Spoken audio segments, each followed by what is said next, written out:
মাত্র আমরা যাত্রা শুরু করলাম, দায়িত্ব নিয়েছি আমরা।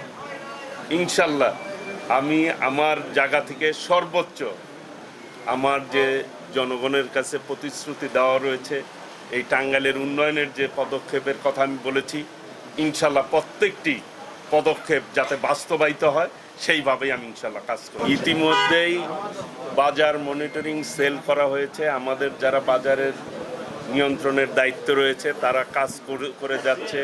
আজকে মিটিংয়েও তারা বিস্তারিত উপস্থাপন করেছেন।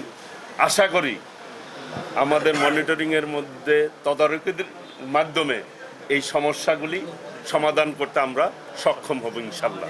খাদ্য বা নিত্য প্রয়োজনীয় পণ্যের কোনো ঘাটতি আছে কিনা বা পর্যাপ্ত মজুদ আছে কিনা?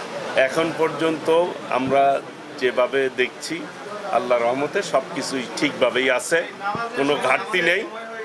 ইনশাল্লাহ আমরা তদারকির মাধ্যমে সেইগুলি যাতে সুন্দর ম্যানেজমেন্ট হয় সেই ব্যাপারে ব্যবস্থা